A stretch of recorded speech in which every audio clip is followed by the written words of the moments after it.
We have to sort of accept something that for a lot of Americans and people who live in the United States may be sort of difficult to accept. I know there's people in the audience that this will be a difficult realization to come to. The United States is rapidly losing superpower status over what has been a disgustingly incompetent response to the virus pandemic. Back when Donald Trump was first elected president, we had sort of this conversation where we said, who now becomes the leader of the free world? And again, the leader of the free world, it's not a formal designation, it's just a colloquial term. It dates back to the Cold War, and it more or less means who is the head statesman of Western democratic nations. And it's basically been the president of the United States de facto for a long time. But increasingly under Donald Trump, and we discussed this 3 years ago, the leader of the free world has increasingly been German Chancellor Angela Merkel. And again, it's not a literal designation, it's not a formal title, it's a colloquialism. The new discussion is no longer who is the leader of the free world. It's not Donald Trump, that's clear.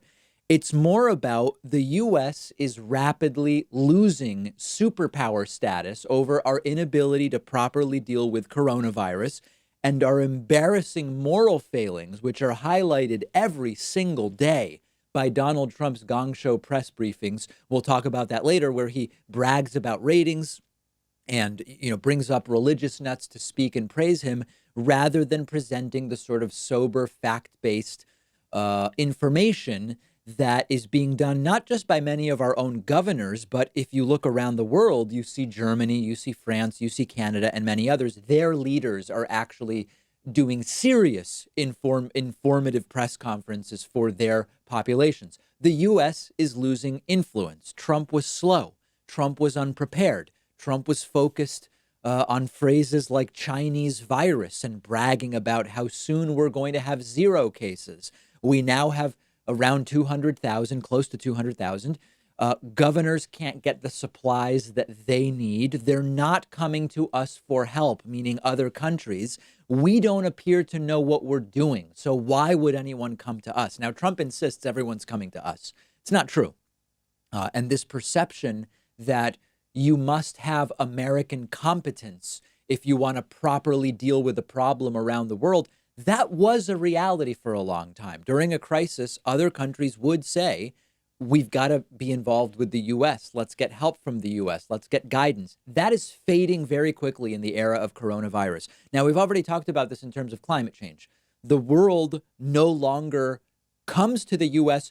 and often doesn't even involve the U.S. when we're dealing with climate change under Donald Trump. They ignore us.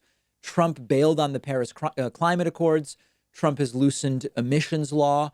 The EPA has now suspended pollution law. We'll get to that later. Regulations rather than law.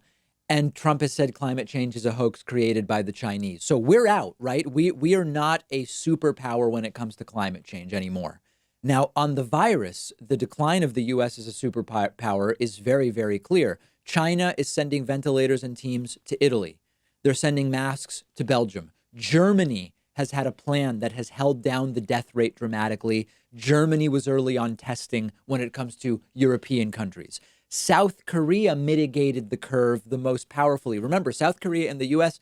had their first cases on the same day. A lot of people believe South Korea had a situation way earlier. No, it was the same day.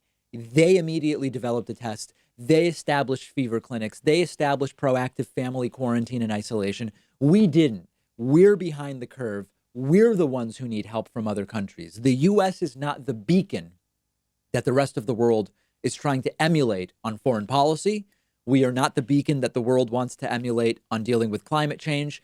And we are certainly not the beacon that the world wants to emulate on coronavirus. The only emulators of the U.S. lately are terrible. The nationalist Indian prime minister, Kim Jong-un, Mohammed bin Salman, Erdogan, right? The people now emulating the U.S. and our leader are not the democratic Western leaders that we are accustomed to, because they can't look to Trump. They would fail if they mirrored Donald Trump's leadership or lack thereof. The ones that do are the cartoonish morons, right? The Brazilian president who insists, like Trump, that the media is lying to them about the virus or whatever the case may be. We're quickly becoming a joke, and it's heartbreaking. I take no pleasure on this. I know people on the right keep contacting me saying, David, you're gleeful at the death toll. You're gleeful at the stock market crash.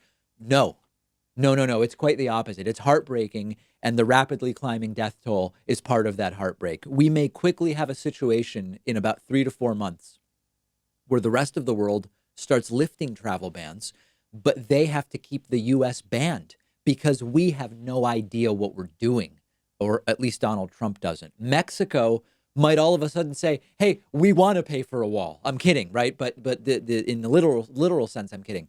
We should be out there leading the fight against the virus rather than falling further and further behind with a clueless clown doing daily press briefings where he attacks journalists, self-congratulates, and does all the things that he's been doing. Trump is failing because we don't have the tools that are right for the job.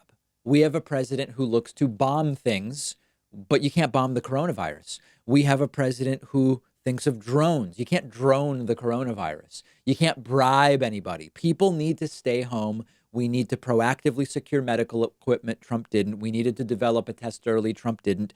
We have to use the media to get the danger of the virus out, not to try to hide the danger of the virus, which Donald Trump did. Crises are Trump's kryptonite, and this is a big one. And it's a sad reality for the United States. We're counting on, we're relying on our governors to get us out of this. Some of them are doing a good job, some are not. And we'll see where that goes.